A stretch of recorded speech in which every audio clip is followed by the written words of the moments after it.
ನಮಸ್ಕಾರ ಸ್ನೇಹಿತರೆ, ನನ್ನ ಚಾನಲ್ಗೆ ಸ್ವಾಗತ. ಎಲ್ಲರೂ ಹೇಗಿದ್ದೀರಾ? ಎಲ್ಲರೂ ಸಹ ಚೆನ್ನಾಗಿದ್ದೀರಾ ಅಂತ ಭಾವಿಸ್ತಾ, ಹೊಸದಾಗಿ ನೋಡ್ತಾ ಇರುವಂಥವ್ರು ಸಬ್ಸ್ಕ್ರೈಬ್ ಮಾಡ್ಕೊಳ್ಳಿ. ಆಲ್ರೆಡಿ ಸಬ್ಸ್ಕ್ರೈಬ್ ಆಗಿರೋವಂಥವ್ರಿಗೆ ನನ್ನ ಒಂದು ಧನ್ಯವಾದಗಳು ಸ್ನೇಹಿತರೆ. ವಿಡಿಯೋ ಇಷ್ಟ ಆಗಿದ್ರೆ ಲೈಕ್ ಮಾಡೋದನ್ನು ಮರಿಬೇಡಿ. ಬನ್ನಿ, ಇವತ್ತಿನ ವಿಡಿಯೋದಲ್ಲಿ ಜರಿ ನೀವು ಆಲ್ರೆಡಿ ನೋಡ್ತಾ ಇದ್ದೀರಾ, ನಿಮಗೆ ಗೊತ್ತಾಗಿದೆ, ಜರಿಯನ್ನು ನೋಡ್ತಾ ಇದ್ದೀರಾ. ಇವತ್ತು ಜರಿ ಬಗ್ಗೆನೇ ವಿಡಿಯೋನ ಶೇರ್ ಮಾಡ್ತಾ ಇದ್ದೀನಿ ಸ್ನೇಹಿತರೆ.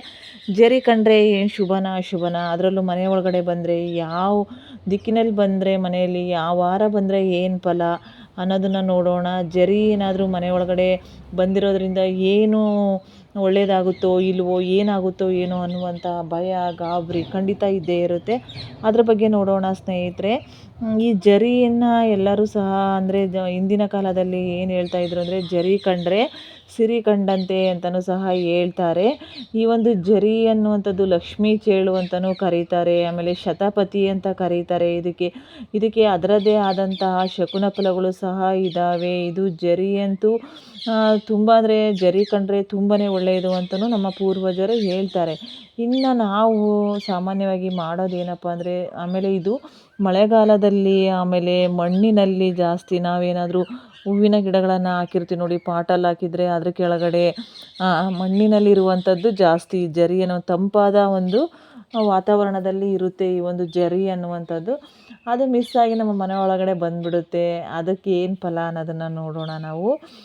ಈ ಜರಿ ಕಾಣಿಸೋದ್ರಿಂದ ಅದೃಷ್ಟ ಕೂಡಿ ಬರುತ್ತೆ ಅಂತ ಹೇಳ್ತಾರೆ. ಮನೆಯಲ್ಲಿ ನೆಗೆಟಿವ್ ಎನರ್ಜಿ ದೂರ ಆಗುತ್ತೆ ಅಂತ ಹೇಳ್ತಾರೆ. ಶುಭ ಸಮಾರಂಭಗಳು ನಡೀತವೆ, ಶುಭ ಸಮಾಚಾರಗಳು ಸಂಭವಿಸ್ತವೆ ಅಂತಲೇ ಹೇಳ್ತಾರೆ. ಇದು ಒಂದು ಲಕ್ಷ್ಮೀ ಚೇಳು ಅಂತಲೇ ಕರೀತಾರೆ. ಈ ಒಂದು ಜರಿ ಮನೆಯೊಳಗಡೆ ಪ್ರವೇಶ ಮಾಡಿತು ಅಂದರೆ ನಮಗೆ ಲಕ್ಷ್ಮಿಯ ಪ್ರವೇಶ ಆಗಿದೆ, ಯಾವುದೋ ಒಂದು ಕಡೆಯಿಂದ ಹಣದ ಒಂದು ಅನುಕೂಲ ಆಗುತ್ತೆ, ಲಕ್ಷ್ಮಿಯ ಒಂದು ಅದೃಷ್ಟ ಅಂದರೆ ಏನು, ಲಕ್ಷ್ಮಿಯ ಆಶೀರ್ವಾದ ನಮಗೆ ಸಿಗುತ್ತೆ ಅಂತಲೇ ಹೇಳ್ಬೋದು. ಈ ಒಂದು ಜರಿಯನ್ನು ನಾವು ಕಂಡ್ರೆ ನಾವು ಯಾವಾಗಲೂ ಅಷ್ಟೇ, ಅಯ್ಯೋ ಜರಿ ಬಂತು ಎಲ್ಲಿ ಕಚ್ಚಿಬಿಡುತ್ತೋ ಏನೋ, ಅದರಲ್ಲೂ ಮಕ್ಳು ಇದ್ಬಿಟ್ರಪ್ಪ ಅಂದರೆ ಇನ್ನೂ ಗಾಬರಿ ಬೀಳೋವಂಥದ್ದು ಜಾಸ್ತಿ. ಯಾಕೆಂದರೆ ಮಕ್ಳು ಎಲ್ಲದನ್ನ ಹಿಡ್ಕೊಳ್ತಾರೋ, ಎಲ್ಲಿ ಕಚ್ಚುತ್ತೋ, ಅದರಿಂದ ಏನು ಇನ್ಫೆಕ್ಷನ್ ಆಗುತ್ತೋ ಅಂತಂದು ಗಾಬರಿ ಬೀಳ್ತೀವಿ. ಆ ಗಾಬರಿಯಲ್ಲಿ ಏನು ಸಿಗುತ್ತೋ ಕೈಯಲ್ಲಿ, ಅದರಲ್ಲೂ ಫಸ್ಟ್ ಸಿಗೋದೇನಪ್ಪ ಅಂದರೆ ಕಸ ಗುಡಿಸೋವಂಥ ಒಂದು ಪೊರಕೆ ಸಿಕ್ಬಿಡುತ್ತೆ. ಆ ಪೊರಕೆಯಲ್ಲಿ ತೊಗೊಂಡು ಬಂದು ಅದನ್ನು ಒಡೆದು ಮರದಲ್ಲಿ ತಗೊಂಡೋಗಿ ಏನಾದರೂ ಇಲ್ಲಿ ಹೊರಗಡೆ ಚರಂಡಿಯಲ್ಲಿ ಹಾಕಿಬಿಡೋದು ನೀರೊಳಗಡೆ, ಅಥವಾ ಹೊರಗಡೆ ತೊಗೊಂಡೋಗಿ ಎಸ್ದುಬಿಡೋದು ಮರದಲ್ಲಿ ತೊಗೊಂಡೋಗಿ, ಅಥವಾ ಡಸ್ಟ್ಬಿನ್ನಿಗೆ ಹಾಕಿಬಿಡೋದು. ನಾವು ಹೊರಗಡೆ ಎಲ್ಲಿ ಹೋಗಲ್ಲ, ಸಿಟಿಗಳೊಳಗಡೆ ಇದ್ದೀವಿ, ಅಪಾರ್ಟ್ಮೆಂಟಲ್ಲಿ ಇದ್ದೀವಿ ಅಂದರೆ ತೊಗೊಂಡೋಗಿ ಡಸ್ಟ್ಬಿನ್ನಿಗೆ ಹಾಕ್ಬಿಡೋದು ಸಾಯಿಸಿ. ಈ ಒಂದು ಕೆಲಸನ ಖಂಡಿತ ಮಾಡೋದಕ್ಕೆ ಹೋಗಬೇಡಿ.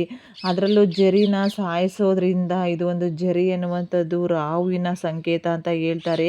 ರಾಹು ದೋಷ ಬರುತ್ತದೆ, ಆದ್ದರಿಂದ ಜರಿಯನ್ನು ಸಾಯಿಸೋದಕ್ಕೆ ಹೋಗಬಾರ್ದು. ರಾಹುವಿಂದ ಅನೇಕ ತೊಂದರೆಗಳು ಬರ್ತವೆ ಅಂತಲೇ ಹೇಳ್ಬೋದು. ಖಂಡಿತವಾಗಿಯೂ ಜರಿ ಕಂಡ್ರೆ ಸಾಯಿಸೋದಕ್ಕೆ ಹೋಗಬೇಡಿ. ಅದು ನಮ್ಮ ಮನೆ ಒಳಗಡೆ ಬಂತು ಅಂದರೆ ಶುಭ ಶಕುನನೇ ಆಗಿರುತ್ತೆ. ಆಮೇಲೆ ಏನು ಮಾಡಬೇಕು ಅಂತಂದರೆ, ಜರಿ ಕಂಡ್ರೆ ನೀವು ಮಾಡಬೇಕಾಗಿರೋದಿಷ್ಟೇ. ಇದು ಏನಾದರೂ ಮನೆ ಒಳಗಡೆ ಕಾಣಿಸ್ತಪ್ಪ ಅಂದರೆ ಏನು ಮಾಡ್ತೀರಾ, ಭಯ ಬೀಳೋದಕ್ಕೆ ಹೋಗಬೇಡಿ. ಅದು ಯಾವುದೋ ಒಂದು ಕಾರಣದಿಂದ ಒಳಗಡೆ ಬಂದಿರುತ್ತೆ. ಅದು ತುಂಬ ಒಂದು ನಮ್ಮ ಮನೆಯಲ್ಲಿ ಏನಾದರೂ ಶುಭ ಸಮಾಚಾರಗಳು ಜರುಗ್ತವೆ ಅನ್ನೋ ಉದ್ದೇಶದಿಂದ ಸೂಚನೆಯನ್ನು ನೀಡೋದಕ್ಕೋಸ್ಕರ ನಮ್ಮ ಮನೆ ಒಳಗಡೆ ಬಂದಿರುತ್ತೆ, ಪ್ರವೇಶ ಮಾಡಿರುತ್ತೆ. ಅದು ನಾವು ಏನು ಮಾಡಬೇಕು ಅಂದರೆ, ಸಾಮಾನ್ಯವಾಗಿ ಒಂದು ಒದ್ದೆ ಬಟ್ಟೆ, ಅಥವಾ ಇಲ್ಲಪ್ಪ ಅರ್ಜೆಂಟಲ್ಲಿ ಅದೆಲ್ಲರೂ ಹೋಗ್ಬಿಡುತ್ತೆ, ನಮಗೆ ಒದ್ದೆ ಬಟ್ಟೆನೆಲ್ಲ ಸಹ ನೆನೆಸ್ಕೊಂಡು ಬರೋದಕ್ಕೆ ಆಗೋದಿಲ್ಲ ಅಂದರೆ, ಮನೆಯಲ್ಲಿ ಏನಾದರೂ ಒಂದು ಕರ್ಚೀಪು ಅಥವಾ ಒಂದು ಟವಲ್ಲು ಇರುತ್ತೆ ನೋಡಿ, ಅದನ್ನು ಅದ್ರ ಮೇಲ್ಗಡೆ ಹಾಕಿಬಿಟ್ಟು ಹುಷಾರಾಗಿ, ಏನು ಒತ್ತಿ ಹಿಡ್ಕೋಬಾರ್ದು ಸಾಯೋ ಥರ ಎಲ್ಲ, ಹುಷಾರಾಗಿ ಅದನ್ನು ಹಿಡ್ಕೊಂಡ್ಬಿಟ್ಟು ಬಟ್ಟೆಯಲ್ಲಿ ಹಿಡ್ಕೊಂಡು ತೊಗೊಂಡೋಗಿ ಒಂದು ಸ್ವಲ್ಪ ದೂರದಲ್ಲಿ ಮನೆಯಿಂದ ಆಚೆ ಹಾಕಿ, ಅದು ಎಲ್ಲಾದರೂ ಸಹ ಮತ್ತೆ ಮಣ್ಣಿನಲ್ಲಿ ಹೋಗಿ ಅದಕ್ಕೆ ಒಂದು ಅನುಕೂಲ ಆಗುವಂಥ ಜಾಗದಲ್ಲಿ ಮತ್ತೆ ಅದು ಏನು ಹೇಳ್ತೀವಿ, ಅದು ವಾಸ ಮಾಡುತ್ತೆ ಅಂತ ಹೇಳ್ಬೋದು. ಅದನ್ನು ಸಾಯಿಸೋದಕ್ಕೆ ಹೋಗಬಾರ್ದು ನಾವು. ಇನ್ನು ಈ ಒಂದು ಜರಿ ಅನ್ನುವಂಥದ್ದು ಮನೆ ಒಳಗಡೆ ಬಂದರೆ ನಿಮಗೆ ಶುಭ ಫಲ ಅಂತ ಗೊತ್ತಾಯಿತು ಅಲ್ವಾ? ಹಾಗಾದರೆ ಯಾವ ದಿಕ್ಕಿನಲ್ಲಿ ಕಂಡ್ರೆ ಏನು ಫಲ ಅನ್ನೋದನ್ನು ನೋಡೋಣ ಸ್ನೇಹಿತರೆ.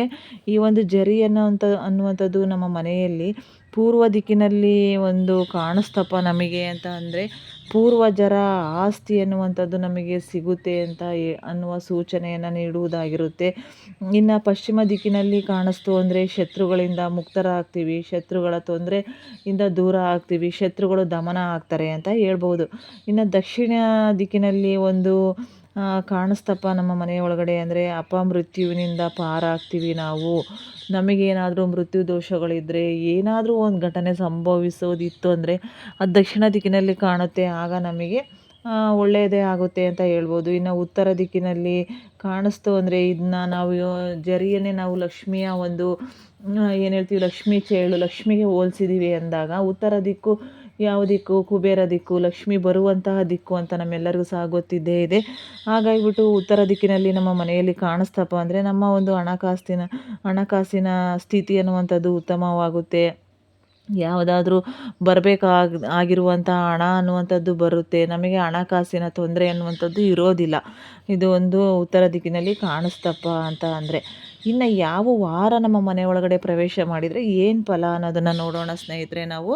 ಈ ಒಂದು ಜರಿ ಅನ್ನುವಂಥದ್ದು ಒಂದು ಭಾನುವಾರ ಕಾಣಿಸ್ತಪ್ಪ ಅಂದರೆ ತುಂಬಾ ಅದೃಷ್ಟ ಬರುತ್ತೆ ಅಂತ ಹೇಳ್ಬೋದು. ಭಾನುವಾರದ ದಿನ. ಸೋಮವಾರ ಅಂತಂದರೆ ಏನಾದರೂ ಕಲಹಗಳಿದ್ದರೆ, ಜಗಳಗಳಿದ್ದರೆ ಅದರಿಂದ ಮುಕ್ತರಾಗ್ತೀವಿ ಅಂತ ಹೇಳ್ಬೋದು. ಇನ್ನು ಮಂಗಳವಾರ ಕಾಣಿಸ್ತಪ್ಪ ನಮ್ಮ ಮನೆ ಒಳಗಡೆ ಅಂದರೆ ವಾಹನ ಅಪಘಾತಗಳಿಂದ ಮುಕ್ತರಾಗ್ತೀವಿ ಅಂತಲೇ ಹೇಳ್ಬೋದು.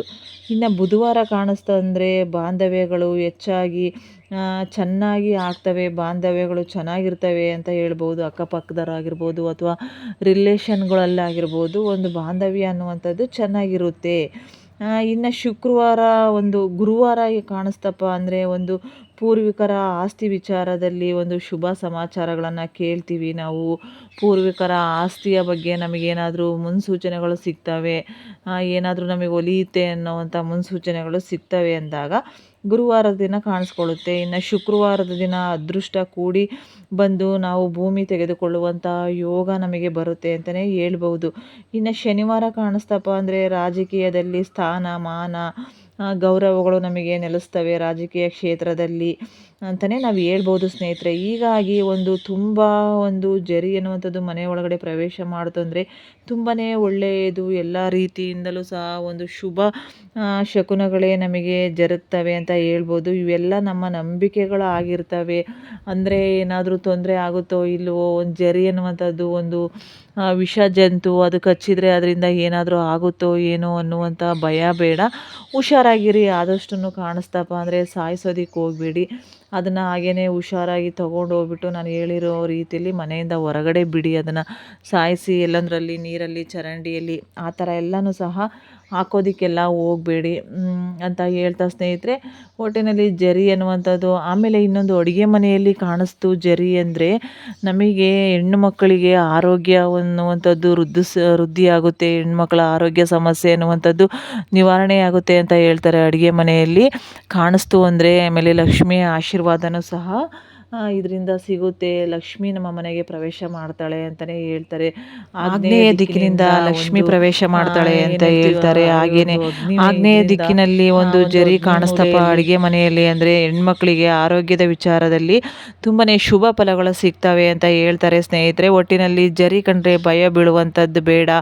ಜರಿ ಕಂಡ್ರೆ ಸಿರಿ ಕಂಡಂತೆ ಅಂತಂದು ಹೇಳ್ಬಿಟ್ಟು ನೀವು ಅದನ್ನು ಸಾಯಿಸೋದಕ್ಕೆ ಅದಕ್ಕೆಲ್ಲ ಹೋಗ್ದೇನೆ ಹುಷಾರಾಗಿ ತೊಗೊಂಡೋಗಿ ಮನೆಯಿಂದ ಹೊರಗಡೆ ಹಾಕಿ ಅಷ್ಟೇ ಸ್ನೇಹಿತರೆ. ಇನ್ನೇನಿಲ್ಲ. ಈ ಒಂದು ನನಗೆ ತಿಳಿದಿರುವಂಥ ಮಾಹಿತಿಯನ್ನು ನಿಮ್ಮ ಜೊತೆಗೆ ಶೇರ್ ಮಾಡ್ಕೊಂಡಿದ್ದೀನಿ. ಒಂದು ವಿಡಿಯೋ ಇಷ್ಟ ಆಗಿದ್ರೆ ಲೈಕ್ ಮಾಡೋದನ್ನು ಮರಿಬೇಡಿ ಅಂತ ಹೇಳ್ತಾ ಮುಂದಿನ ವಿಡಿಯೋದಲ್ಲಿ ಸಿಗೋಣ ಸ್ನೇಹಿತರೆ. ಎಲ್ಲರಿಗೂ ಸಹ ವಿಡಿಯೋ ನೋಡಿದ್ದಕ್ಕಾಗಿ ಧನ್ಯವಾದಗಳು ಸ್ನೇಹಿತರೆ.